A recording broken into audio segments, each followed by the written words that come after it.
Well, there's never been a president more transparent than President Trump, and he ordered the release of the documents related to the Epstein file. I trust President Trump. I trust the Department of Justice that they are going to release those files and, of course, keep the victims and those that are innocent safe throughout that process. And you know, that's what people wanted. That's what he talked about. And again, I'm going to trust that process. It continues to be a political game right now. This is something that Democrats haven't talked about before, certainly not during the Biden administration. Now all of a sudden, this is becoming a political game, and these are heinous acts that have happened over the last few decades. And again, President Trump will be doing what's right, and you know, of course, he did order the release of those documents. Do you think this was the right move by Johnson, or do you think this is just going to add fuel to the fire? People seem pretty upset about this. Well, again, no other president's done anything with it. This is things that have happened decades ago, and I trust the president, and I think the president and the Department of Justice will do what's right. Inflation, mortgage rates, and the consumer price index ticked higher last month, and some are concerned about what tariffs are doing to the economy as well. How do you believe the economy is performing, and what can be done to help working families? Well, we were in a very difficult position over the last 4 years under the Biden administration. We saw inflation that we hadn't seen for over 40 years, and we needed to take action.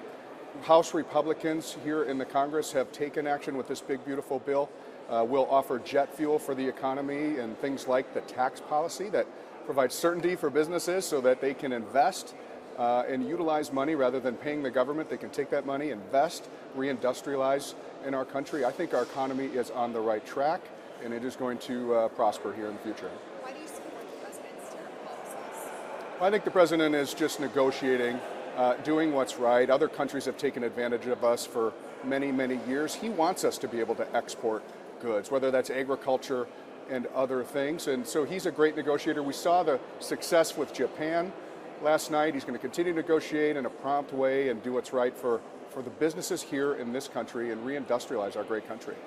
Explain your support for the Rescissions Act. What aspects of those cuts were appealing to you and why? Well, we continue to drive ourselves into a hole. We're addicted to spending. This is the first time that we've rescinded discretionary spending, probably since the 90s. I think it was good legislation. We rescinded USAID. Those are, you know, we don't need to be funding sex change operations in Guatemala and Sesame Street in Iraq. We are a benevolent country. We can continue to be benevolent, but that's not something that we should be spending your hard-earned tax dollars on. And so I was in favor of rescinding, and I'm in favor of additional rescissions to cut our discretionary spending and get our budget in line. Where else do you want to see cuts to?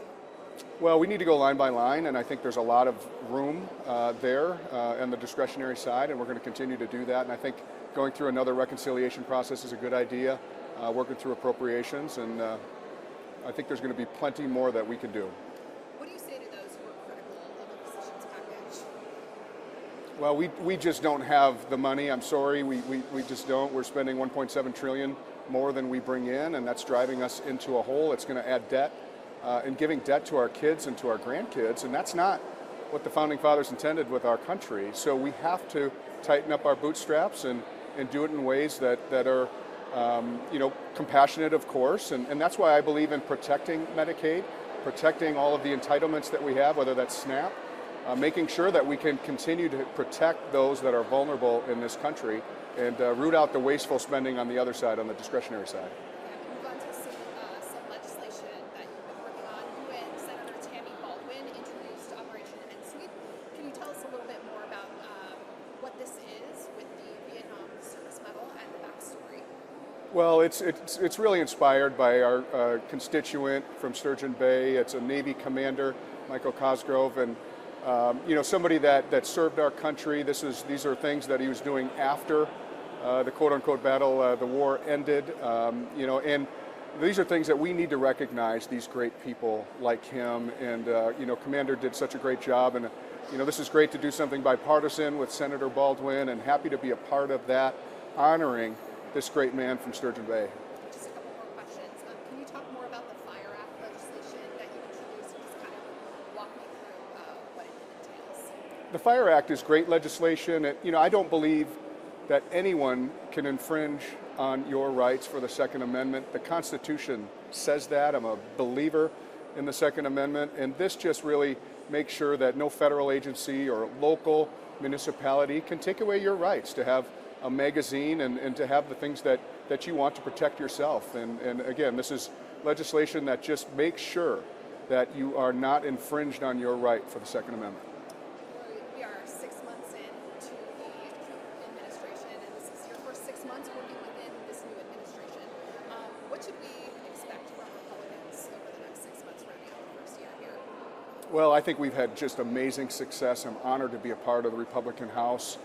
We are, doing things like the big, beautiful bill that, again, brings tax policy. It's going to allow us to be energy dominant. It secures our border that was completely overrun.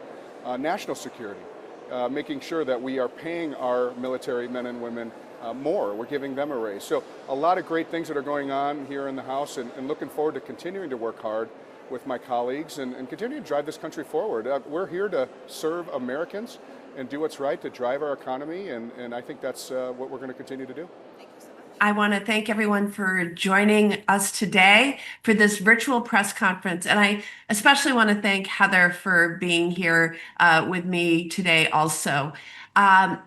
Look, I was on the same ballot as Donald Trump last year. I heard the same concerns from Wisconsinites that he did. Families needed some breathing room. Folks feel like they're doing everything right. They're working hard, they're playing by the rules, but the deck is just stacked against them. And families are living paycheck to paycheck. Buying a home is out of reach, and saving for vacation, it's just out of the question. And I heard that loudly and clearly. And President Trump capitalized on those concerns and promised to lower costs for Wisconsinites at the grocery store, at the gas pump, the pharmacy counter, and the list goes on and on. He said, and I quote, "Starting on day one, we will end inflation and make America affordable again to bring down the prices of all goods," end quote. Fast forward to today. Anyone who reads the news knows that not only did Trump not end inflation, but costs are on the rise for folks everywhere. Donald Trump has launched a trade war, causing chaos for farmers, manufacturers, and small businesses, and increasing inflation and prices for hardworking families across Wisconsin.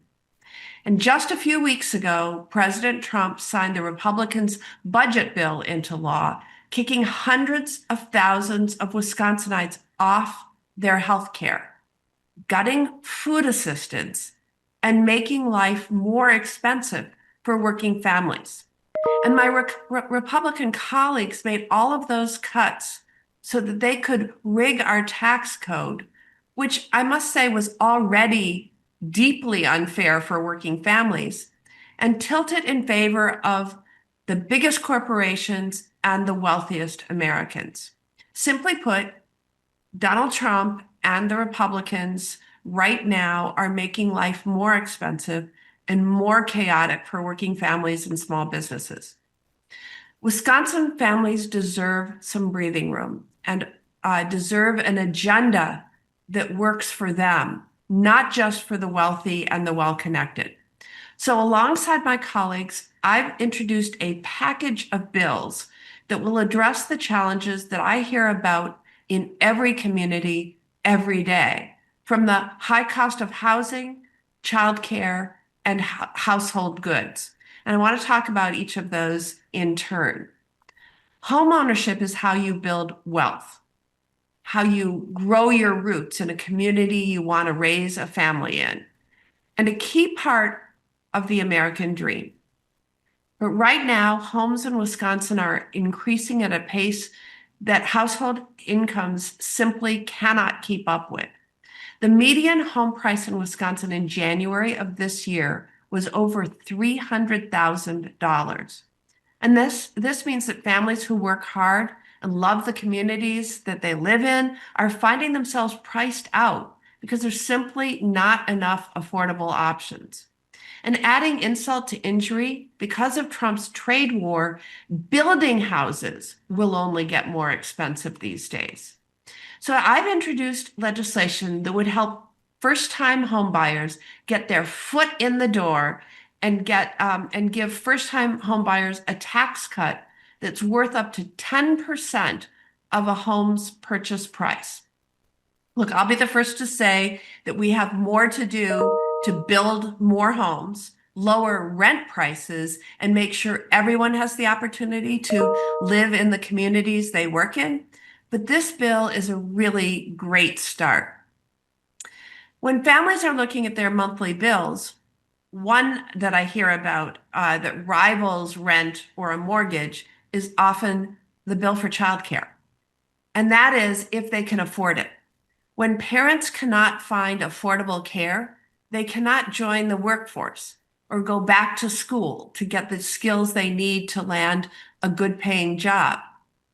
But even when parents can find affordable childcare, it's often not very convenient. Over half of Wisconsin is in what we call a childcare desert. And that's even worse in our rural areas, with 70% being childcare deserts. That's of the area, of the geography of Wisconsin. I've heard from parents who are literally driving an hour one way just to drop their kid off before turning back around to drive another hour to go to work. I think we need to be really honest here that the childcare sector is a broken equation right now. The marketplace, the free marketplace, is not working for workers who are often underpaid or families who are being forced to pay through the roof. So I'm pushing really hard to help reimagine the sector, to give Wisconsin families the support they need, get children the strong start that they deserve, and to pay the people who look after our kids and teach our children a wage that they can live on. On the affordability piece, our bill ensures that no working family will pay more than 7% of their income on childcare. This legislation will also provide grants to help communities in need to open new child care centers, covering startup and licensing costs. We'll also make sure that child care workers are paid a living wage and achieve parity with elementary school teachers who have similar credentials and experience. Lastly, our bill would dramatically increase access to quality pre-K, because we know that kids who get that high quality educational and socio-emotional learning are really set up for success. And as we're seeing costs rise across the board, we see big corporations that are trying to exploit hardworking families.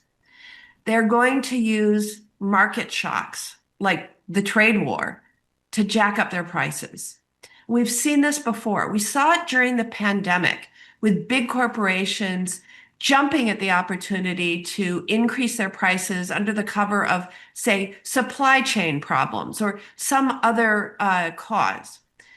But what we saw instead was record profits and executives getting lavish bonuses during these times. Exploiting people because of these kinds of market disruptions is wrong, and frankly, it should be illegal.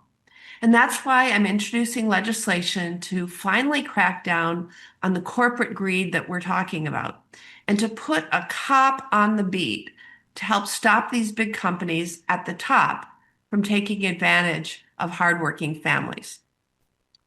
Look, President Trump's actions have made things more expensive and the future less certain for Wisconsin families just looking to make ends meet. If he has a change of heart and wants to lower costs, I will be the first one at the table waiting to work with him to do just that. But Wisconsin families don't have time to waste. And that's why I'm so proud to be pushing forward these common sense bills that will help lower costs of some of the biggest expenses in families' budgets every month: housing, childcare, and household goods. I know that big corporations can bend the ear of the president. We've seen it time and time again. The greedy private equity firms can buy up property after property in our own neighborhoods, and they have their allies on Capitol Hill. And the big box retailers and their suppliers have their tricks to maybe shrink the size of products and raise the prices under our nose with no accountability. Taking on these big forces is not something that is easy. And I know that already, but it's what Wisconsin families need and deserve. So I'm not backing down. I asked my colleagues on the other side of the aisle to come to the table and help work for Wisconsin families. Do your bills have bipartisan support in order to pass? And if not, how do you hope to get your legislation passed, Senator Baldwin? So I appreciate that question. And look, the bills that I've just described to you, that I've introduced with my colleagues, are first steps. And this process always starts right here. You identify the problem, you lay it out, and you sell your solution to your colleagues. My Republican colleagues just handed out all kinds of tax breaks to big corporations and the wealthy. And I would hope that they could get on board with an agenda that now focuses on working families. So, as I said, these three bills on home ownership, on childcare affordability, and on the price of just household goods that we buy at the grocery store and big box stores. These are starting points in the discussion, but it is so overdue that we start focusing on working families and the costs that they have to bear, not just, as my Republican colleagues have, doting on big corporations and billionaires. Terrific. Thank you, Senator. Next question we have is, inflation, mortgage rates, and the consumer price index ticked higher last month, and some are concerned about what tariffs are doing to the economy. Your thoughts on how the economy is performing and what can be done to help working families? So I'll jump in there. The situation with threatened tariffs and actually imposed tariffs earlier this year showed us what chaos looks like in the economy.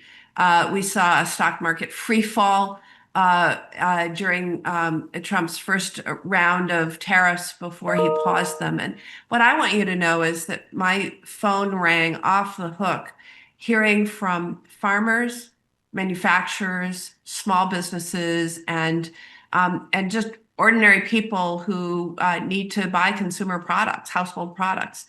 Farmers rely on a lot of inputs from our biggest trading partner, Canada, especially for their fertilizer, but also rely on having export markets available to sell their products.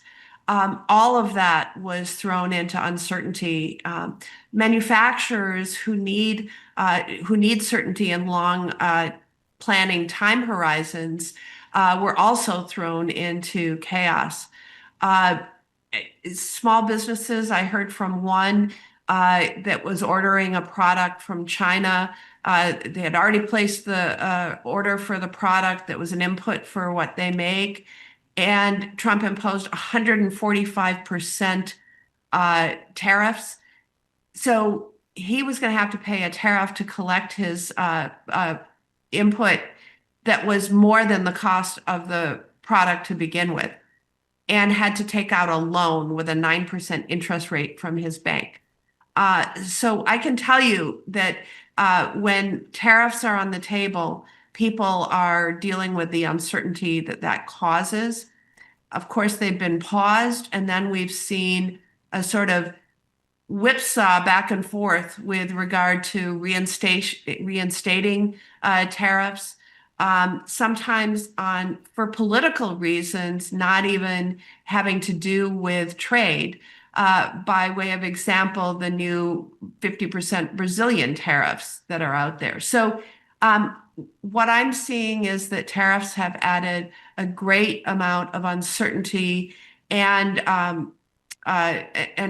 financial stress for Wisconsin businesses.